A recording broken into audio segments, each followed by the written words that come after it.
मेरा नाम दलजीत है। बच्चे की चाहत करके मैं 4 ब्याह करवा लए, पर शायद मेरी किस्मत विच बच्चा लिखिया ही नहीं सी। मेरिया सारिया घर वालियां बांझ निकलियां। एक दिन मेरे दोस्त ने मैनू दस्या कि एक कुड़ी है जो तेनू बच्चा पैदा करके दे सकती है। जदों मैं उस कुड़ी नूं घर बुलाया तो उसनू देख के मेरे रोंगटे खड़े हो गए। जिद्दां ही मैं उसदे कपड़े लाहे तो सामने का मंजर देख के मेरा शरीर कंबण लगा। जिथे मैं अपने दोस्त नाल गया सी उस जगह ते हमेशा ही रौनक लगी रहिंदी सी। मैं अपने दोस्त नाल जल्दी जल्दी जा रहा सी। उस समय मेरा दिल बहुत तेजी नाल धड़क रहा सी। मैं बहुत अमीर सी, पैसों की कोई भी कमी नहीं सी, पर यह गल सच सी कि मैं फालतू दियां आयासियां करने वाला बिल्कुल भी नहीं सी। जदों मेरा दोस्त मैनू इन्हां बदनाम गलियां 'च लेके गया तो मैं अपना सिर थल्ले करके उस नाल तुरदा जा रहा सी। मैनू डर सी कि मैनू कोई वेख ना लवे, क्योंकि मेरा बहुत वड्डे वड्डे बिजनेसमैनां नाल उठना बैठना सी। मैं उत्थे नहीं जाना चाहता सी, पर एक मजबूरी करके मैनू उत्थे जाना पिया। उस गली विच हर मंजिल ते उच्ची उच्ची गीत वज रहे सन ते कुड़ियां नच रही सन। उन्हां दे मूँह विच पान सी ते मुंडियां नूं खिच खिच के अंदर ले जा रही सन। बहुत ही गंदे शब्द कह कह के उन्हां नूं अंदर बुला रही सन। वो शब्द कुछ इस तरह सी कि साहब अंदर आके तो देखो, तुहाडी तबीयत होर भी खुश हो जाएगी। उन्हां दियां गल्लां सुन के मैनू बहुत शर्म महसूस हो रही सी, क्योंकि मैं इस तरह की गल्लां कदे भी किसी दे मूँहों नहीं सुनिया सन। इदां लग रहा सी कि जिवें बाजार विच कोई अपनियां चीज़ां दी तारीफ करके उन्हां नूं वेच रहा होवे। मैं हैरान सी कि एक औरत इन्नी सस्ती ते इन्नी मामूली चीज़ है जो अपने आप नूं ही वेच रही है। मैं मन ही मन विच सोच रहा सी कि किते मैं अपने दोस्त की गल मन के कोई गलती तो नहीं कर लई। मैनू अपने दोस्त नाल इत्थे नहीं आउणा चाहिदा सी। मेरा दिल कर रहा सी कि मैं उसे वेले बाहर निकल जावां। एक कोठे विच जाके मेरा दोस्त रुक गया। इस तो पहला कि मैं उसनूं मना करदा, मेरे दोस्त ने मेरा हथ फड़िया ते मैनू अगे ले गया। चारे पासे बहुत गंदी बदबू फैली हुई सी। पान की बहुत गंदी स्मैल आ रही सी। असी उपर गए तो मैं देखा उत्थे थां थां ते शराब रखी हुई सी। एक पासे सोफा रखा होया सी ते सोफे ते एक मोटी जही औरत बैठी सी। उसके सामने बहुत सोहणियां सोहणियां कुड़ियां डांस कर रही सन। उन्हां दे पैरां ते घुंघरू बन्ने हुए सन। वो उच्ची आवाज़ विच गीत गा रही सन ते नच रही सन। उन्हां सामने हारमोनीयम वाले ते ढोली बैठे हुए सन जो तरह तरह के राग वजा रहे सन। सोफे ते बैठी मोटी जही औरत दे मूँह विच भी पान सी। वो उन्हां नचदियां हुई कुड़ियां नूं देख के अपने पैर हिला रही सी। मैनू उत्थों का माहौल वेख के बहुत अजीब जिहा महसूस हो रहा सी। मैं अपने दोस्त नूं कहा कि चल यार इत्थों चलीए। अगे मेरे दोस्त ने मैनू जवाब दिता कि यार बंदा बन, इन्ना डर ना, किते नहीं कुछ होण लगा। वो मैनू सोफे ते बैठी उस मोटी जही औरत कोल ले गया। शायद वो मेरे दोस्त नूं पहलां तो ही जानदी सी। उसने मेरे दोस्त नूं इशारे विच पुछया कि ये कौन है। दोस्त ने जवाब दिता, ये मेरा बहुत ही करीबी दोस्त है, इसने गीत नूं मिलना है क्योंकि इसनूं बच्चे की चाहत है। वो मैनू बहुत गौर नाल देखण लगी ते कहंदी कि बैठ जा, मैं खड़े खड़े गल नहीं कर सकती तेरे नाल। मैं उत्थे एक मिनट भी रुकना नहीं चाहता सी, पर यह सब मेरी मजबूरी सी। वो मैनू कहण लगी कि देखो साहब, पैसे के मामले विच मैनू कोई भी गड़बड़ नहीं चाहिए, क्योंकि जदों उसने तेनू बच्चा जम के देना है तो वो 1 साल तक मेरा काम नहीं कर सकेगी। जे वो तेरा बच्चा पैदा करेगी तो वो सानू कमा के नहीं दे सकती। इस करके मैं 10 लाख रुपया लेना है ते अद्धी रकम तेनू पहलां देनी पैनी है। मैं अपने दोस्त वाल वेख्या तो वो मैनू दिलासा देन लग पिया। मैं हिम्मत जी करके बोलिया कि मैं कुड़ी नूं इत्थे नहीं रहन देवांगा। वो कहण लगी कि 15 लाख दे सकदा है तां कुड़ी नूं अपने नाल ले जा सकदा है। मैं चैक बुक कड्डी ते 15 लाख का चैक उसनूं दे दिता। क्योंकि मेरे कोल पैसों की कोई कमी नहीं सी। चैक देख के उस औरत दियां अखां अड्डियां दी अड्डियां ही रह गईयां। चैक देख के वो कुछ बोल ही नहीं सकी। वो बहुत ज़्यादा खुश हो गई। उस तो बाद उसने किसी कुड़ी नूं आवाज़ मारी कि रमन कित्थे मर गई है। उसकी एक आवाज़ दे नाल वो कुड़ी जल्दी नाल बाहर आ गई। वो कुड़ी सांवले ਜਿਹੇ रंग दी सी, पर उसके नैन नक्श बहुत सोहणे सन। उस कुड़ी नूं वो मोटी औरत कहण लगी कि यह गीत का गाहक है, उसनूं कह वो जल्दी नाल अपनी तैयारी कर लवे। उस कुड़ी दे जाण तो पहला मैं कहा कि मैं उस कुड़ी नूं पहलां देखना चाहुंदा हाँ, क्योंकि मैनूं बच्चा सोहना चाहिदा है, इस करके कुड़ी सोहनी होनी चाहिदी है। मेरी गल सुन के वो हੱਸਣ लग पई ते कहण लगी कि साहब ये किहड़ी गल कीती तुसीं, जाओ पहलां तुसीं जाके देख ही लओ। गीत तां इन्नी ज़्यादा सोहनी है कि तुसीं पहली ही नज़र 'च अपना दिल हार बैठोगे। रमन जा साहब नूं गीत दे दर्शन करवा दे। मैं खड़ा हो गया ते उस कुड़ी दे नाल तुर पिया। पहली बार मेरा दिल इन्नी जोर नाल धड़क रहा सी। वो मैनू कमरे दे बाहर छड्ड के चली गई। मैं हैरान सी कि बच्चे की खुशी करके मैनू कित्थे दी कित्थे आउणा पै गया। इस तरह की हालत मेरी अपनी घर वालियां दे कमरे विच जाण लगे भी नहीं होई सी। मैं हौली जी दरवाज़ा खड़काया, अंदरों आवाज़ आई, कौन है, अंदर आ जाओ। जदों मैं अंदर गया तां मैं देखा कि उस कुड़ी ने कुंड कढ़िया होया सी ते बहुत सज संवर के अंदर बैठी सी। उस तो बाद मैं दरवाज़ा बंद किया ते उस कोल बैठ गया। मैं हाले तक उसका मूँह नहीं देखा सी, क्योंकि उसने कुंड कढ़िया होया सी। मैं उस कोल जाके बैठ गया। मेरे 'च इन्नी हिम्मत नहीं सी कि मैं उस वल वेखां ते उसका कुंड चुकां। मैनू बहुत डर लग रहा सी, क्योंकि अज तक मैं कदे भी कोई इदां दा गलत काम नहीं किया सी। इस करके मैं चुपचाप बैठा सी। मैनू चुप देख के वो कहण लगी कि की होया साहब, सारी रात तुसी इदां ही बैठे रहोगे। उस कुड़ी दी आवाज़ ने मैनू हैरान करके रख दिता। मैं बहुत मुश्किल नाल उस वल वेख्या ते उसका घुंड चक्या। उसनूं देख के मेरे होश उड़ गए, क्योंकि वो तां मैं तुहानूं पूरी गल दसदा हाँ, मैं बहुत ही अमीर सी। मेरे प्यो दादे दी बहुत ही जमीन जायदाद सी ते इस जमीन जायदाद दा मैं इकलौता वारिस सी। शायद ये मेरी बदकिस्मती सी कि मैं बेऔलाद सी। मेरा पहला विआह मेरे माँ प्यो की पसंद नाल होया सी। वो सुभाਅ दी बहुत चंगी सी। मेरे विआह नूं 10 साल हो गए सन, पर कोई भी बच्चा नहीं होया सी। मैं अपनी घरवाली का बहुत इलाज करवाया, पर वो मैनू बच्चे की खुशी नहीं दे सकी। मैं अपने भी सारे टेस्ट करवाए कि किते मेरे विच तां कोई कमी नहीं, पर डॉक्टर ने मैनू कहा कि तुहाडी वाइफ कदे भी मां नहीं बन सकती, तुहाडे विच कोई भी कमी नहीं है।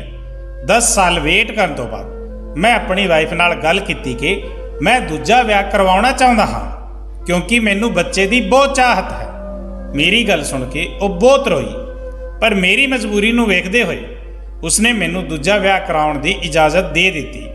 मैं दूजा विआह करवा लिया ते मेरे दूजे विआह नूं भी 6 साल हो चुके सन। फिर मेरी दूजी घरवाली भी बच्चे की चाहत पूरी ना कर सकी। इस करके मैं मजबूरी विच तीजा विआह करवा लिया, पर वो भी मैनू बच्चा नहीं दे सकी। उस तो बाद मेरी चौथी घरवाली ने भी मैनू बच्चे की खुशी नहीं दी। कई साल इदां ही बीत गए, पर बच्चे की खुशी पूरी नहीं हो सकी। हुण तां मेरी उम्र भी काफ़ी हो चुकी सी। अपनियां घरवालियां दा इलाज करवा के मैं थक चुकिया सी। पता नहीं की दिक्कत सी, हर बार मेरियां घरवालियां दी रिपोर्ट ही गलत निकलदी ते मेरी रिपोर्ट बिल्कुल सही निकलदी। कदे कदे मेरा दिल मनदा ही नहीं सी कि इदां किदां हो सकता है, मेरियां चारे घरवालियां बांझ किदां हो सकदियां हन। खैर जो मर्जी सी, पर हुण मैं 5वां विआह नहीं करवा सकदा सी। 4 विआह करन तो बाद लोकी मेरे ते हसदे सन ते तरह तरह दीयां गल्लां करदे सन। जिद्दां मर्जी सी, पर मैनू अपनियां चारे घरवालियां बहुत चंगियां लगदियां सन। मैं उन्हां सारियां नूं बराबर दा हक दिंदा सी ते प्यार करदा सी। मेरियां चारे घरवालियां भी आपस विच बहुत प्यार करदियां सन ते मिल जुल के रहिंदियां सन। मैं अपनी जिंदगी दे उस मुकाम ते पहुंच चुका सी जिस तो अगे हुण मेरा बुढ़ापा ही सी। मेरी इन्नी जायदाद दा भी की हुंदा जे घर दा कोई वारस ही ना हुंदा। मैनू किते भी सकून नहीं मिल रहा सी। ਸਾਰਾ ਦਿਨ ਮੇਰਾ ਦਿਲ ਦੁਖੀ ਰਹਿੰਦਾ ਸੀ। ਇਸ ਮਾਮਲੇ ਬਾਰੇ ਜਦੋਂ ਮੈਂ ਆਪਣੇ ਦੋਸਤ ਨਾਲ ਗੱਲ ਕੀਤੀ, ਮੇਰੇ ਦੋਸਤ ਨੇ ਮੈਨੂੰ ਇੱਕ ਗੱਲ ਕਹੀ ਜੋ ਬਿਲਕੁਲ ਗਲਤ ਸੀ। ਪਹਿਲਾਂ ਤਾਂ ਮੈਂ ਮਨਾ ਕਰ ਦਿੱਤਾ ਸੀ। ਮੈਂ ਉਸ ਨੂੰ ਕਿਹਾ ਕਿ ਮੈਂ ਬਹੁਤ ਸ਼ਰੀਫ ਬੰਦਾ ਹਾਂ, ਮੈਂ ਕੋਠੇ ਵਾਲੀਆਂ ਤੋਂ ਬੱਚਾ ਪੈਦਾ ਕਿਉਂ ਕਰਵਾਵਾਂਗਾ। ਉਹ ਮੈਨੂੰ ਕਹਿਣ ਲੱਗਾ ਕਿ ਹੁਣ ਤੈਨੂੰ ਬੱਚੇ ਦੀ ਚਾਹਤ ਕਰਕੇ 5ਵਾਂ 6ਵਾਂ 7ਵਾਂ ਵਿਆਹ ਕਰੇਗਾ। ਉਹ ਕਹਿੰਦਾ ਯਾਰ ਮੈਂ ਤੈਨੂੰ ਪਿਆਰ ਨਾਲ ਕਹਿ ਰਿਹਾ ਹਾਂ, ਹੁਣ ਤੂੰ ਬੁਢਾਪੇ ਵੱਲ ਵੱਧ ਰਿਹਾ ਹੈ। ਮੈਂ ਚਾਹੁੰਦਾ ਹਾਂ ਕਿ ਸਮੇਂ ਦੇ ਨਿਕਲਣ ਤੋਂ ਪਹਿਲਾਂ ਤੂੰ ਬੱਚਾ ਪੈਦਾ ਕਰਵਾ ਲੈ। ਮੈਨੂੰ ਉਸ ਦੀ ਗੱਲ ਠੀਕ ਲੱਗੀ ਕਿਉਂਕਿ ਮੈਨੂੰ ਬੱਚਾ ਚਾਹੀਦਾ ਸੀ। ਉਹ ਮੈਨੂੰ ਕਹਿਣ ਲੱਗਾ ਕਿ ਜਿਹੜੀ ਗੱਲ ਮੈਂ ਤੈਨੂੰ ਦੱਸ ਰਿਹਾ ਹਾਂ ਉਸ ਨਾਲ ਬੱਚਾ ਵੀ ਪੈਦਾ ਹੋ ਜਾਵੇਗਾ ਤੇ ਤੈਨੂੰ 5ਵਾਂ ਵਿਆਹ ਵੀ ਨਹੀਂ ਕਰਵਾਉਣਾ ਪਵੇਗਾ। ਜੇ ਕੋਈ ਪੁੱਛੇਗਾ ਤਾਂ ਤੂੰ ਉਸ ਨੂੰ ਦੱਸ ਦੇਣਾ ਕਿ ਮੇਰੀਆਂ 4 ਘਰ ਵਾਲੀਆਂ ਵਿੱਚੋਂ ਇੱਕ ਨੂੰ ਬੱਚਾ ਹੋ ਗਿਆ। ਮੈਂ ਕਾਫੀ ਦਿਨਾਂ ਤੱਕ ਇਸ ਗੱਲ ਬਾਰੇ ਸੋਚਦਾ ਰਿਹਾ, ਪਰ ਮੈਨੂੰ ਇਸ ਗੱਲ ਦਾ ਯਕੀਨ ਸੀ ਕਿ ਮੇਰੀਆਂ ਘਰ ਵਾਲੀਆਂ ਮੈਨੂੰ ਇਸ ਕੰਮ ਦੀ ਇਜਾਜ਼ਤ ਨਹੀਂ ਦੇ ਸਕਦੀਆਂ। ਇੱਕ ਤਾਂ ਮੈਂ ਆਪਣੇ ਬੱਚੇ ਨੂੰ ਲੈ ਕੇ ਪਰੇਸ਼ਾਨ ਸੀ ਤੇ ਦੂਜੇ ਪਾਸੇ ਮੇਰੀ ਦੂਜੀ ਘਰ ਵਾਲੀ ਬਹੁਤ ਬਿਮਾਰ ਰਹਿਣ ਲੱਗ ਪਈ ਸੀ। ਮੈਂ ਆਪਣੀਆਂ 3 ਘਰ ਵਾਲੀਆਂ ਤੋਂ ਇਜਾਜ਼ਤ ਲਈ ਤੇ ਆਪਣੀ ਦੂਜੀ ਘਰ ਵਾਲੀ ਦੇ ਨਾਲ ਸਮਾਂ ਬਿਤਾਉਣ ਲੱਗ ਪਿਆ। ਮੇਰੀਆਂ 3 ਘਰ ਵਾਲੀਆਂ ਨੇ ਮੈਨੂੰ ਖੁਸ਼ੀ-ਖੁਸ਼ੀ ਇਜਾਜ਼ਤ ਦੇ ਦਿੱਤੀ। ਉਹ ਸਾਰੀਆਂ ਆਪਸ ਵਿੱਚ ਬਣਾ ਕੇ ਰੱਖਦੀਆਂ ਸਨ। ਮੇਰੀ ਕਿਸਮਤ ਹੀ ਖਰਾਬ ਸੀ, ਇਸ ਕਰਕੇ ਸ਼ਾਇਦ ਮੇਰੇ ਬੱਚੇ ਦੀ ਚਾਹਤ ਪੂਰੀ ਨਹੀਂ ਹੋ ਸਕੀ। ਬੱਚੇ ਦੀ ਖੁਸ਼ੀ ਤਾਂ ਮੈਨੂੰ ਨਹੀਂ ਮਿਲੀ, ਪਰ ਮੈਂ ਆਪਣੀ ਕਿਸੇ ਵੀ ਘਰ ਵਾਲੀ ਨੂੰ ਛੱਡ ਨਹੀਂ ਸਕਦਾ ਸੀ। ਇਹ ਮੇਰੇ ਅਸੂਲਾਂ ਦੇ ਖਿਲਾਫ ਸੀ। ਮੇਰੇ ਦੋਸਤ ਨੇ ਮੈਨੂੰ ਜੋ ਰਾਹ ਦਿਖਾਇਆ ਸੀ, ਅਖੀਰ ਮੈਂ ਉਸ ਰਾਹ ਤੇ ਚੱਲ ਪਿਆ। ਆਪਣੇ ਦੋਸਤ ਨਾਲ ਉਸ ਕੋਠੇ ਵਾਲੀ ਕੋਲ ਚਲਾ ਗਿਆ, ਪਰ ਜਦੋਂ ਮੈਂ ਉਸ ਕੁੜੀ ਦਾ ਚਿਹਰਾ ਦੇਖਿਆ ਤਾਂ ਮੇਰੇ ਹੋਸ਼ ਉੱਡ ਗਏ। ਮੈਂ ਜਲਦੀ ਨਾਲ ਕੋਠੇ ਤੋਂ ਬਾਹਰ ਨਿਕਲ ਆਇਆ। ਉਸ ਤੋਂ ਬਾਅਦ ਮੈਂ ਕੋਠੇ ਤੇ ਨਹੀਂ ਰੁਕਿਆ। ਮੇਰਾ ਦੋਸਤ ਮੈਨੂੰ ਆਵਾਜ਼ਾਂ ਮਾਰਦਾ ਰਿਹਾ, ਪਰ ਮੈਂ ਉਸ ਦੀ ਇੱਕ ਨਾ ਸੁਣੀ। ਉਹ ਮੈਨੂੰ ਪੁੱਛਦਾ ਰਿਹਾ ਕਿ ਕੀ ਹੋਇਆ, ਤੂੰ ਕੋਈ ਜਵਾਬ ਕਿਉਂ ਨਹੀਂ ਦੇ ਰਿਹਾ। ਮੈਂ ਜਲਦੀ ਨਾਲ ਉੱਥੋਂ ਭੱਜ ਆਇਆ ਤੇ ਗੱਡੀ ਵਿੱਚ ਆ ਕੇ ਬੈਠ ਗਿਆ। ਮੈਂ ਆਪਣੇ ਦੋਸਤ ਦੀ ਵੀ ਉਡੀਕ ਨਹੀਂ ਕੀਤੀ। ਮੈਂ ਮਨ ਹੀ ਮਨ ਵਿੱਚ ਸੋਚ ਕੇ ਪਰੇਸ਼ਾਨ ਹੋ ਰਿਹਾ ਸੀ। ਦੁਖੀ ਹੁੰਦਾ ਹੋਇਆ ਮੈਂ ਘਰ ਆ ਗਿਆ। ਮੈਂ ਆਪਣੀ ਕਿਸੇ ਵੀ ਘਰ ਵਾਲੀ ਦੇ ਕਮਰੇ ਵਿੱਚ ਨਹੀਂ ਜਾਣਾ ਚਾਹੁੰਦਾ ਸੀ। ਮੈਂ ਸੋਫੇ ਤੇ ਬੈਠ ਕੇ ਸੋਚਣ ਲੱਗਾ। ਰਾਤ ਹੋਈ ਤਾਂ ਵਾਰ-ਵਾਰ ਮੇਰੇ ਸਾਹਮਣੇ ਉਸ ਮਾਸੂਮ ਕੁੜੀ ਦਾ ਚਿਹਰਾ ਘੁੰਮ ਰਿਹਾ ਸੀ। ਉਸ ਕੁੜੀ ਨੂੰ ਦੇਖ ਕੇ ਮੈਨੂੰ ਉਸ ਤੇ ਬਹੁਤ ਤਰਸ ਆ ਰਿਹਾ ਸੀ। ਉਸ ਕੁੜੀ ਦੀ ਉਮਰ 17-18 ਸਾਲ ਹੋਣੀ ਹੈ। ਮੇਰੇ ਹਿਸਾਬ ਨਾਲ ਉਹ ਮੇਰੀ ਕੁੜੀ ਦੀ ਉਮਰ ਦੀ ਹੋਣੀ ਹੈ। ਮੇਰੇ ਸੰਸਕਾਰਾਂ ਨੇ ਮੈਨੂੰ ਬਿਲਕੁਲ ਇਜਾਜ਼ਤ ਨਹੀਂ ਦਿੱਤੀ ਕਿ ਮੈਂ ਉਸ ਨਾਲ ਸਰੀਰਕ ਸੰਬੰਧ ਬਣਾਵਾਂ। ਉਸੇ ਵੇਲੇ ਮੇਰੀ ਦੂਜੀ ਘਰ ਵਾਲੀ ਮੇਰੇ ਕੋਲ ਆਈ ਤੇ ਕਹਿਣ ਲੱਗੀ ਕਿ ਕੀ ਹੋਇਆ, ਤੁਸੀਂ ਹਾਲੇ ਤੱਕ ਸੋਏ ਕਿਉਂ ਨਹੀਂ। ਮੈਂ ਉਸ ਨੂੰ ਕੁਝ ਨਹੀਂ ਕਿਹਾ। ਉਹ ਮੇਰੇ ਕੋਲ ਬੈਠ ਗਈ ਤੇ ਕਹਿਣ ਲੱਗੀ, ਤੁਹਾਨੂੰ ਕੋਈ ਪਰੇਸ਼ਾਨੀ ਹੈ, ਦੱਸ ਦਿਓ। ਮੈਂ ਉਸ ਦਾ ਹੱਥ ਫੜਿਆ ਤੇ ਉਸ ਨੂੰ ਕਿਹਾ ਕਿ ਹੁਣ ਤੇਰੀ ਤਬੀਅਤ ਕਿੱਦਾਂ ਹੈ। ਉਸਨੇ ਕਿਹਾ, ਮੇਰੇ ਬਚਣ ਦੀ ਕੋਈ ਉਮੀਦ ਨਹੀਂ ਹੈ, ਮੈਨੂੰ ਕੈਂਸਰ ਹੈ, ਮੈਂ ਇਸ ਬਿਮਾਰੀ ਦਾ ਹੋਰ ਸਾਹਮਣਾ ਨਹੀਂ ਕਰ ਸਕਦੀ। ਇਹ ਕਹਿ ਕੇ ਮੇਰੀ ਘਰ ਵਾਲੀ ਰੋਣ ਲੱਗ ਪਈ। ਮੈਂ ਵੀ ਜਾਣਦਾ ਸੀ ਕਿ ਮੇਰੀ ਘਰ ਵਾਲੀ ਕੁਝ ਦਿਨਾਂ ਦੀ ਮਹਿਮਾਨ ਹੈ, ਇਸ ਕਰਕੇ ਮੈਂ ਆਪਣਾ ਜ਼ਿਆਦਾ ਤੋਂ ਜ਼ਿਆਦਾ ਸਮਾਂ ਉਸ ਨਾਲ ਬਿਤਾਉਂਦਾ ਸੀ। ਮੈਂ ਉਸ ਨੂੰ ਗਲ ਲਾ ਲਿਆ ਤੇ ਕਿਹਾ ਕਿ ਮੈਂ ਚਾਹੁੰਦਾ ਹਾਂ ਕਿ ਮੈਂ ਤੈਨੂੰ ਲੰਡਨ ਲੈ ਜਾਵਾਂ ਤੇ ਉੱਥੇ ਤੇਰਾ ਇਲਾਜ ਕਰਵਾਵਾਂ। ਉਹ ਕਹਿੰਦੀ, ਜੀ ਹੁਣ ਕੋਈ ਫਰਕ ਨਹੀਂ ਪੈਣਾ, ਸਮਾਂ ਲੰਘ ਗਿਆ ਹੈ। ਮੈਂ ਚਾਹੁੰਦੀ ਹਾਂ ਕਿ ਮੇਰੇ ਮਰਨ ਤੋਂ ਪਹਿਲਾਂ ਤੁਸੀਂ ਮੇਰੀ ਇੱਕ ਆਖਰੀ ਇੱਛਾ ਪੂਰੀ ਕਰ ਦਿਓ। ਮੈਂ ਆਪਣੇ ਘਰ ਵਿੱਚ ਇੱਕ ਛੋਟੇ ਜਿਹੇ ਬੱਚੇ ਦੀਆਂ ਕਿਲਕਾਰੀਆਂ ਸੁਣਨਾ ਚਾਹੁੰਦੀ ਹਾਂ। ਇੱਕ ਛੋਟਾ ਜਿਹਾ ਬੱਚਾ ਜੋ ਬਹੁਤ ਪਿਆਰਾ ਹੋਏ। ਉਹ ਬੱਚਾ ਮੈਂ ਤੁਹਾਡੀ ਗੋਦ ਵਿੱਚ ਦੇਖਣਾ ਚਾਹੁੰਦੀ ਹਾਂ। ਜੇ ਤੁਸੀਂ ਚਾਹੋ ਤਾਂ ਮੈਨੂੰ ਤਲਾਕ ਦੇ ਸਕਦੇ ਹੋ ਤੇ ਕਿਸੇ ਹੋਰ ਨਾਲ ਵਿਆਹ ਕਰਵਾ ਸਕਦੇ ਹੋ ਜੋ ਤੁਹਾਨੂੰ ਬੱਚਾ ਦੇ ਸਕੇ। ਆਪਣੀ ਘਰਵਾਲੀ ਦੀ ਗੱਲ ਸੁਣ ਕੇ ਮੇਰੀਆਂ ਅੱਖਾਂ 'ਚੋਂ ਪਾਣੀ ਆ ਗਿਆ। ਮੈਂ ਉਸ ਨੂੰ ਕਿਹਾ ਕਿ ਮੈਨੂੰ ਮਾਫ਼ ਕਰ ਦਿਓ, ਮੈਂ ਪਹਿਲਾਂ ਹੀ ਤੈਨੂੰ ਬਹੁਤ ਦੁੱਖ ਦਿੱਤੇ ਹਨ। ਮੇਰੀ ਗੱਲ ਸੁਣ ਕੇ ਉਹ ਬਹੁਤ ਹੀ ਦੁਖੀ ਹੋ ਗਈ ਤੇ ਕਹਿਣ ਲੱਗੀ, ਮੈਨੂੰ ਤੁਹਾਡੀ ਕੋਈ ਵੀ ਗੱਲ ਬੁਰੀ ਨਹੀਂ ਲੱਗੀ। ਪਹਿਲਾਂ ਮੈਨੂੰ ਥੋੜਾ ਦੁੱਖ ਹੁੰਦਾ ਸੀ, ਪਰ ਹੁਣ ਮੈਂ ਸਮਝ ਗਈ ਕਿ ਤੁਹਾਡੇ ਮਨ ਵਿੱਚ ਵੀ ਬੱਚੇ ਦੀ ਚਾਹਤ ਹੋਣੀ ਹੈ। ਇਸ ਕਰਕੇ ਮੈਂ ਆਪਣੇ ਮਨ ਨੂੰ ਸਮਝਾ ਲਿਆ ਸੀ, ਪਰ ਮੈਨੂੰ ਕੀ ਪਤਾ ਸੀ ਮੇਰੀ ਭੇੜੀ ਸ਼ਕਲ ਦਾ ਸਾਇਆ ਤੁਹਾਨੂੰ ਕਦੇ ਵੀ ਬਾਪ ਨਹੀਂ ਬਣਾ ਸਕਦਾ। ਇਸ ਕਰਕੇ ਤੁਸੀਂ ਮੈਨੂੰ ਤਲਾਕ ਦੇ ਦਿਓ। ਉਸ ਤੋਂ ਬਾਅਦ ਮੈਂ ਹਮੇਸ਼ਾ ਲਈ ਤੁਹਾਡੀ ਜ਼ਿੰਦਗੀ ਤੋਂ ਚਲੀ ਜਾਵਾਂਗੀ ਤੇ ਤੁਹਾਨੂੰ ਬੱਚੇ ਦੀ ਖੁਸ਼ੀ ਮਿਲ ਜਾਵੇਗੀ। ਇਹ ਕਹਿ ਕੇ ਉਹ ਰੋਣ ਲੱਗ ਪਈ। मैं उसनों गल लाया ते कहा कि तू रो ना, शायद बच्चा मेरी किस्मत विच है ही नहीं। उस तो बाद वो कहन लगी कि तुसी कोठे तो भज के क्यों आ गए सी। उसदी ये गल सुन के मैनू बहुत वड्डा झटका लगा। मैं कहा ये गल तैनू किसने दसी। वो कहन लगी कि बाकी सारियां गल्लां छड्ड के तुसी मेरी गल दा जवाब दो, तुसी उत्थों वापस क्यों आए सी। मैं कहा कि उस विचारी 17-18 साल की कुड़ी नूं देख के मैनू उस ते तरस आ गया। पता नहीं इन्नी घट उम्र दीयां कुड़ियां तो इन्ना घटिया काम क्यों करवाउंदे हन। इस करके मैं उत्थों जल्दी नाल भज आया सी। वो कहंदी तुसी उस नाल विआह करवा लो। मैं कहा कि की हो गया तैनू, तू होश विच तां है। नहीं, मैं इस तरह नहीं कर सकदा, मैं उस नाल विआह नहीं करवा सकदा। उसदी मालकन मैनू ये सब करने लई इजाजत नहीं दे सकती। दूजी गल यह है कि वो कुड़ी बहुत ही ज़्यादा छोटी है। मैनू तां उस कोल जाण लगे भी बहुत शर्म महसूस हुंदी है।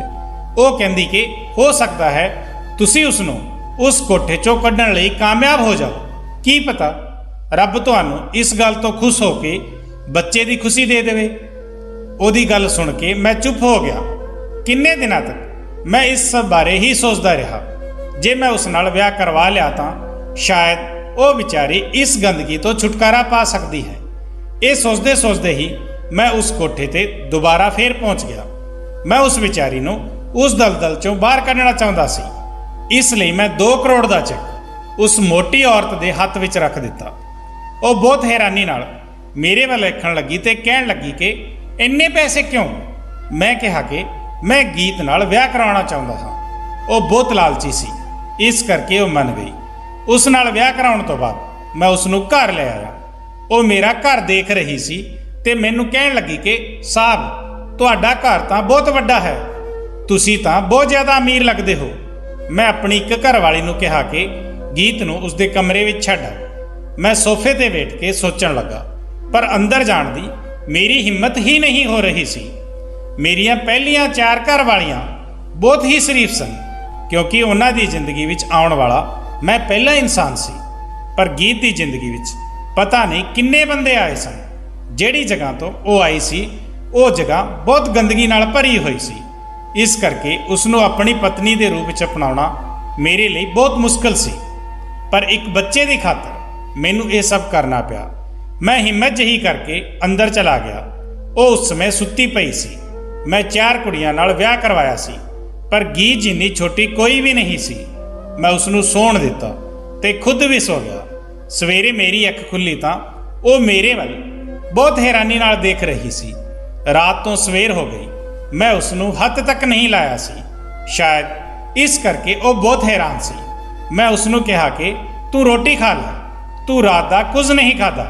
ये कह के मैं कमरे चों बाहर आ गया। थोड़े टाइम बाद गीत कमरे चों बाहर चली गई। रोटी वाली टेबल ते मेरियां सारियां घर वालियां बैठियां सन। गीत भी उन्हां कोल बैठ गई। मैं एक एक करके उन्हां सारियां दे मूँह विच एक एक बुरकी पाई। मैं ये शुरू तो ही करदा आया सी। मैं अपनियां सारियां घर वालियां नूं इक्को जिन्ना ही प्यार करता सी। कई दिन इदां ही बीत गए, पर हाले तक मेरा गीत नाल कोई शरीरक संबंध नहीं बनिया सी। एक दिन वो मैनूं कहण लगी कि तुसीं मैनूं पैसे दे के क्यों खरीदिया। उसकी गल सुन के मैं हैरान हो गया। मैं कहा कि ये गल तू क्यों कही, मैं तेनू खरीदिया नहीं, तेरे नाल विआह करवाया है।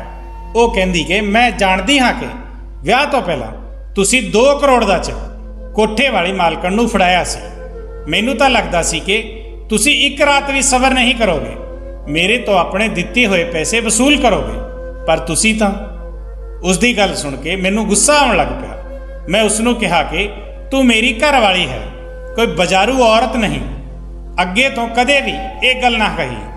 कहंदी साहब तुसीं पता नहीं किदां दे इंसान हो, तुसीं सब तो वड्डी कीमत दित्ती, पर फिर भी तुसीं मैनू छुया तक नहीं, मैनू आराम नाल सौण दिता। मैनू हैरानी इस गल दी हो रही है, जदों मैं उस कोठे 'च रहिंदी सी, जे किते मैनू तेज बुखार भी हुंदा तां भी मैनू कोई नहीं छड्डदा सी। वो कहंदे सन कि असीं पैसे इसलिए नहीं दिते कि असीं तैनू बुखार 'च देख के छड्ड दईए, पैसे असीं अपनी हवस मिटाउण लई दिते हन। ये कह के वो रोण लग पई। उस तो बाद ਉਸਨੇ ਆਪਣੀ ਬਾਂਹ ਮੇਰੇ ਅੱਗੇ ਕੀਤੀ। ਉਸਦੀ ਬਾਂਹ ਤੇ ਕਈ ਤਰ੍ਹਾਂ ਦੇ ਛਾਲੇ ਪਏ ਹੋਏ ਸਨ। ਇਦਾਂ ਲੱਗਦਾ ਸੀ ਕਿ ਜਿੱਦਾਂ ਉਸ ਤੇ ਕਿਸੇ ਨੇ ਬਹੁਤ ਹੀ ਜ਼ੁਲਮ ਕੀਤਾ ਹੋਵੇ। ਉਹ ਮੈਨੂੰ ਕਹਿਣ ਲੱਗੀ ਕਿ ਸਾਹਿਬ, ਇਹ ਸਾਨੂੰ ਮਜਬੂਰੀ ਮਾਰੇ ਕਰਨਾ ਪੈਂਦਾ ਹੈ। ਜਿਹੜੇ ਪੈਸੇ ਭਰਦੇ ਹਨ ਉਹ ਸਾਡੇ ਨਾਲ ਇਹ ਸਭ ਕਰਦੇ ਹਨ। ਜੇ ਅਸੀਂ ਉਹਨਾਂ ਦੀ ਇੱਛਾ ਪੂਰੀ ਨਹੀਂ ਕਰਦੇ ਤਾਂ ਉਹ ਸਿਗਰਟਾਂ ਪੀ ਕੇ ਸਾਡੀਆਂ ਬਾਹਾਂ ਤੇ ਲਾਉਂਦੇ ਹਨ। ਤੁਸੀਂ ਤਾਂ ਬਹੁਤ ਸ਼ਰੀਫ ਬੰਦੇ ਹੋ। ਪੈਸੇ ਦੇ ਕੇ ਵੀ ਮੇਰਾ ਇਸਤੇਮਾਲ ਨਹੀਂ ਕੀਤਾ। ਮੈਂ ਉਸਨੂੰ ਕਿਹਾ ਕਿ ਤੂੰ ਮੇਰੀ ਘਰ ਵਾਲੀ ਹੈ ਤੇ ਘਰ ਵਾਲੀਆਂ ਨਾਲ ਹਮੇਸ਼ਾ ਪਿਆਰ ਕੀਤਾ ਜਾਂਦਾ ਹੈ, ਕੋਈ ਜ਼ੁਲਮ ਨਹੀਂ। ਇਹ ਕਹਿੰਦੇ ਹੋਏ ਮੈਂ ਉਸਨੂੰ ਘੁੱਟ ਕੇ ਜੱਫੀ ਪਾ ਲਈ। ਮੈਂ ਉਸਨੂੰ ਰੋਂਦੀ ਨਹੀਂ ਦੇਖ ਸਕਦਾ ਸੀ। ਉਸ ਰਾਤ ਮੈਂ ਦੇਖਿਆ ਕਿ ਉਸਦੇ ਸਰੀਰ ਤੇ ਬਹੁਤ ਸਾਰੇ ਜ਼ਖਮ ਸਨ। ਉਹਨਾਂ ਜ਼ਖਮਾਂ ਨੂੰ ਦੇਖ ਕੇ ਮੇਰਾ ਦਿਲ ਬਹੁਤ ਦੁਖੀ ਹੋਇਆ। ਉਸ ਰਾਤ ਮੈਂ ਗੀਤ ਨੂੰ ਬਹੁਤ ਪਿਆਰ ਕੀਤਾ। ਉਸ ਨੂੰ ਤਾਂ ਯਕੀਨ ਹੀ ਨਹੀਂ ਹੋ ਰਿਹਾ ਸੀ ਕਿ ਕੋਈ ਇਨਸਾਨ ਇਦਾਂ ਵੀ ਪਿਆਰ ਕਰ ਸਕਦਾ ਹੈ। ਉਸਨੇ ਤਾਂ ਮਰਦ ਦਾ ਦੂਜਾ ਰੂਪ ਹੁਣ ਦੇਖਿਆ ਸੀ। ਹੌਲੀ ਹੌਲੀ ਉਸਦੇ ਜ਼ਖਮ ਭਰਨ ਲੱਗੇ। ਹੁਣ ਉਸਦੀ ਕੋਠੇ ਵਾਲੀ ਜ਼ਬਾਨ ਵਿੱਚ ਵੀ ਸੁਧਾਰ ਆ ਗਿਆ ਸੀ। ਉਹ ਮੈਨੂੰ ਬਹੁਤ ਪਿਆਰ ਕਰਨ ਲੱਗ ਪਈ। ਮੈਨੂੰ ਉਹ ਖੁਸ਼ਖਬਰੀ ਮਿਲ ਗਈ ਜਿਸ ਲਈ ਮੈਂ ਸਾਲਾਂ ਤੋਂ ਤੜਫ ਰਿਹਾ ਸੀ। ਗੀਤ ਮਾਂ ਬਣਨ ਵਾਲੀ ਸੀ। ਮੈਨੂੰ ਤਾਂ ਯਕੀਨ ਹੀ ਨਹੀਂ ਹੋ ਰਿਹਾ ਸੀ। ਇਹਨਾਂ 9 ਮਹੀਨਿਆਂ ਵਿੱਚ ਮੈਂ ਉਸਦਾ ਬਹੁਤ ਖਿਆਲ ਰੱਖਿਆ। ਜਦੋਂ ਡਿਲੀਵਰੀ ਦਾ ਟਾਈਮ ਆਇਆ, ਮੈਂ ਬਾਹਰ ਖੜਾ ਇੱਧਰ ਉੱਧਰ ਚੱਕਰ ਕੱਟ ਰਿਹਾ ਸੀ। ਜਦੋਂ ਡਾਕਟਰ ਬਾਹਰ ਆਈ ਤਾਂ ਉਹ ਬਹੁਤ ਦੁਖੀ ਹੋ ਕੇ ਕਹਿਣ ਲੱਗੀ ਕਿ ਤੁਹਾਡੀ ਵਾਈਫ ਦੀ ਤਬੀਅਤ ਬਹੁਤ ਜ਼ਿਆਦਾ ਖਰਾਬ ਹੈ। ਅਸੀਂ ਉਹਨਾਂ ਦੋਨਾਂ 'ਚੋਂ ਕਿਸੇ ਇੱਕ ਨੂੰ ਬਚਾ ਸਕਦੇ ਹਾਂ। ਇਹ ਸੁਣ ਕੇ ਤਾਂ ਮੇਰੇ ਹੋਸ਼ ਹੀ ਉੱਡ ਗਏ। ਮੈਨੂੰ ਇੰਨੇ ਟਾਈਮ ਬਾਅਦ ਬੱਚੇ ਦੀ ਖੁਸ਼ੀ ਮਿਲੀ ਸੀ। ਮੈਂ ਤੁਹਾਨੂੰ ਦੱਸ ਨਹੀਂ ਸਕਦਾ ਕਿ ਉਸ ਸਮੇਂ ਮੇਰੀ ਕੀ ਹਾਲਤ ਸੀ। ਮੈਂ ਡਾਕਟਰ ਨੂੰ ਕਿਹਾ ਕਿ ਤੁਸੀਂ ਮਾਂ ਨੂੰ ਬਚਾਓ, ਬਾਕੀ ਤੁਸੀਂ ਰੱਬ ਦੇ ਭਰੋਸੇ ਛੱਡ ਦਿਓ। ਡਾਕਟਰ ਅੰਦਰ ਚਲੀ ਗਈ। ਮੈਂ ਬਾਹਰ ਬੈਠਾ ਰੋਂਦਾ ਰਿਹਾ। ਇਹ ਸੱਚ ਸੀ ਕਿ ਪਹਿਲਾਂ ਤੋਂ ਮੇਰੀਆਂ 4 ਘਰ ਵਾਲੀਆਂ ਸਨ, ਪਰ ਮੈਂ ਲਾਲਚ ਵਿੱਚ ਆ ਕੇ ਉਹਨਾਂ ਨੂੰ ਜਾਨੋਂ ਮਾਰਨ ਦਾ ਕਦੇ ਸੋਚ ਵੀ ਨਹੀਂ ਸਕਦਾ ਸੀ। ਮੇਰਾ ਤੇ ਗੀਤ ਦਾ ਸਾਥ 1 ਸਾਲ ਦਾ ਸੀ, ਪਰ ਇਸ 1 ਸਾਲ ਵਿੱਚ ਮੈਂ ਉਸਦੇ ਬਹੁਤ ਨੇੜੇ ਆ ਚੁੱਕਿਆ ਸੀ। ਥੋੜੇ ਸਮੇਂ ਬਾਅਦ ਡਾਕਟਰ ਬਾਹਰ ਆਈ। ਮੈਂ ਉਸ ਨੂੰ ਪੁੱਛਿਆ ਕਿ ਹੁਣ ਮੇਰੀ ਘਰ ਵਾਲੀ ਦੀ ਤਬੀਅਤ ਕਿਵੇਂ ਹੈ। ਡਾਕਟਰ ਕਹਿਣ ਲੱਗੀ ਕਿ ਮਾਂ ਤੇ ਉਸਦਾ ਬੱਚਾ ਦੋਨੇ ਖਤਰੇ ਤੋਂ ਬਾਹਰ ਹਨ। ਇਹ ਸੁਣ ਕੇ ਮੈਨੂੰ ਹੋਰ ਵੀ ਜ਼ਿਆਦਾ ਝਟਕਾ ਲੱਗਿਆ। ਮੈਂ ਖੁਸ਼ੀ ਵਿੱਚ ਪਾਗਲ ਹੋ ਗਿਆ। ਨਰਸ ਨੇ ਮੇਰੇ ਹੱਥਾਂ 'ਚ ਮੇਰੇ ਮੁੰਡੇ ਨੂੰ ਫੜਾ ਦਿੱਤਾ। ਸਾਰੇ ਹਸਪਤਾਲ ਵਾਲੇ ਮੇਰੇ ਆਸੇ-ਪਾਸੇ ਖੜੇ ਸਨ। ਮੈਨੂੰ ਸਮਝ ਨਹੀਂ ਆ ਰਿਹਾ ਸੀ ਕਿ ਮੈਨੂੰ ਇੰਨਾ ਰੋਣਾ ਕਿਉਂ ਆ ਰਿਹਾ ਹੈ। ਰੱਬ ਨੇ ਮੇਰੇ ਸਬਰ ਦਾ ਇੰਨਾ ਚੰਗਾ ਇਨਾਮ ਦਿੱਤਾ ਸੀ। ਮੈਨੂੰ ਰੱਬ ਦੇ ਚਮਤਕਾਰ ਤੇ ਵਿਸ਼ਵਾਸ ਹੋ ਗਿਆ ਸੀ। ਮੈਂ ਉਹਨਾਂ ਦੋਨਾਂ ਨੂੰ ਘਰ ਲੈ ਆਇਆ। ਮੇਰੀ ਦੂਜੀ ਘਰ ਵਾਲੀ ਬੱਚੇ ਨੂੰ ਦੇਖ ਕੇ ਬਹੁਤ ਖੁਸ਼ ਹੋਈ। ਫਿਰ 1 ਹਫ਼ਤੇ ਬਾਅਦ ਉਹ ਇਸ ਦੁਨੀਆ ਨੂੰ ਹਮੇਸ਼ਾ ਲਈ ਛੱਡ ਕੇ ਚਲੀ ਗਈ। ਮੈਨੂੰ ਉਸਦੇ ਜਾਣ ਦਾ ਬਹੁਤ ਦੁੱਖ ਸੀ, ਪਰ ਹੋਣੀ ਨੂੰ ਕੌਣ ਟਾਲ ਸਕਦਾ ਹੈ। ਮੇਰੀਆਂ 4 ਘਰ ਵਾਲੀਆਂ ਦੀ ਮੇਰੇ ਮੁੰਡੇ 'ਚ ਜਾਨ ਵਸਦੀ ਹੈ। ਮੇਰੇ ਮੁੰਡੇ ਨੂੰ ਇੱਕ ਨਹੀਂ ਬਲਕਿ 4-4 ਮਾਵਾਂ ਦਾ ਪਿਆਰ ਮਿਲ ਰਿਹਾ ਹੈ। ਮੈਂ ਆਪਣੇ ਘਰ 'ਚ ਖੁਸ਼ੀਆਂ ਦੇਖ ਕੇ ਹਮੇਸ਼ਾ ਰੱਬ ਦਾ ਸ਼ੁਕਰਾਨਾ ਕਰਦਾ ਹਾਂ। ਸੋ ਦੋਸਤੋ, ਗੀਤ ਵਰਗੀਆਂ ਪਤਾ ਨਹੀਂ ਕਿੰਨੀਆਂ ਕੁ ਮਾਸੂਮ ਕੁੜੀਆਂ ਹੋਣੀਆਂ ਹਨ ਜਿਨ੍ਹਾਂ ਤੋਂ ਇਹ ਗਲਤ ਕੰਮ ਕਰਵਾਏ ਜਾਂਦੇ ਹਨ। ਪਤਾ ਨਹੀਂ ਉਹਨਾਂ ਦੀ ਕਿਹੜੀ ਮਜਬੂਰੀ ਹੁੰਦੀ ਹੈ ਜੋ ਉਹਨਾਂ ਨੂੰ ਇਹ ਗਲਤ ਕੰਮ ਕਰਨਾ ਪੈਂਦਾ ਹੈ। ਜਦੋਂ ਮੈਂ ਗੀਤ ਨੂੰ ਦੇਖਿਆ ਸੀ ਉਸ ਸਮੇਂ ਉਸ ਦੀ ਉਮਰ 17 ਕੁ ਸਾਲ ਸੀ। ਪਤਾ ਨਹੀਂ ਕਿੰਨੀਆਂ ਕੁ ਕੁੜੀਆਂ ਉੱਥੇ ਇਸ ਤੋਂ ਵੀ ਛੋਟੀ ਉਮਰ ਵਿੱਚ ਗਈਆਂ ਹੋਣੀਆਂ। ਗਲਤ ਬੰਦੇ ਆਪਣੀ ਹਵਸ ਮਿਟਾਉਣ ਲਈ ਛੋਟੀਆਂ ਬੱਚੀਆਂ ਨੂੰ ਵੀ ਨਹੀਂ ਬਖਸ਼ਦੇ। ਪੈਸੇ ਦੇ ਜ਼ੋਰ ਤੇ ਉਹ ਕੁੜੀਆਂ ਨੂੰ 1-1 ਰਾਤ ਲਈ ਖਰੀਦ ਲੈਂਦੇ ਹਨ। ਮੇਰੀ ਮਜਬੂਰੀ ਸੀ, ਨਹੀਂ ਤਾਂ ਮੈਂ ਇਸ ਗੰਦੀ ਹਰਕਤ ਬਾਰੇ ਕਦੇ ਸੁਪਨੇ ਵਿੱਚ ਵੀ ਨਹੀਂ ਸੋਚ ਸਕਦਾ ਸੀ।